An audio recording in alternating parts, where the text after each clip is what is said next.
Daily Bible reading, Matthew chapter 12, verses 22 through 50. Then some people brought him a man controlled by demons, who was blind and mute, and Yeshua healed him, so that he could both speak and see. The crowds were astounded and asked, "This couldn't be the son of David, could it?" But when the Perushim heard of it, they said, "It is only by Beelzebul, the ruler of the demons, that this man drives out demons." However, knowing what they were thinking, Yeshua said to them, "Every kingdom divided against itself will be ruined, and every city or household divided against itself will not survive. If Satan drives out Satan, he is divided against himself. So how can his kingdom survive? Besides, if I drive out demons by Beelzebul, by whom do your people drive them out? So they will be your judges. But if I drive out demons by the Spirit of God, then the kingdom of God has come upon you.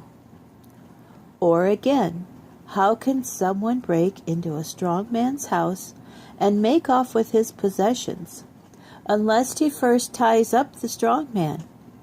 After that, he can ransack his house.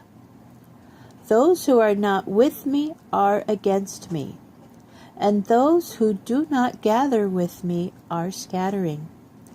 Because of this, I tell you that people will be forgiven any sin and blasphemy, but blaspheming the Ruach HaKodesh will not be forgiven.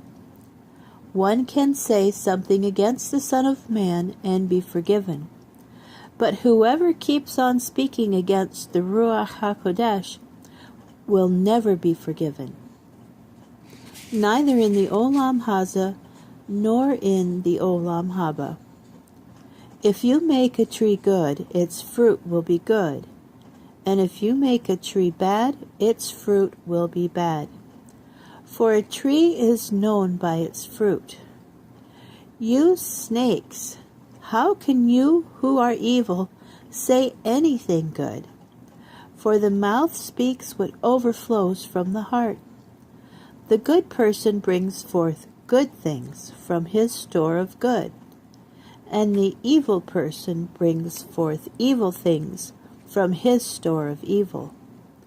Moreover, I tell you this, on the day of judgment, people will have to give account for every careless word they have spoken.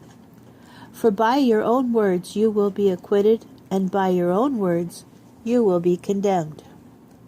At this, some of the Torah teachers said, "Rabbi, we want to see a miraculous sign from you." He replied, "A wicked and adulterous generation asks for a sign. No, none will be given to it but the sign of the prophet Jonah. For just as Jonah was 3 days and 3 nights in the belly of the sea monster, so will the Son of Man be 3 days and 3 nights in the depths of the earth. The people of Nineveh will stand up at the judgment with this generation and condemn it. For they turned from their sins to God when Jonah preached. But what is here now is greater than Jonah. The queen of the south will stand up at the judgment with this generation and condemn it. For she came from the ends of the earth to hear the wisdom of Shlomo. But what is here now is greater than Shlomo.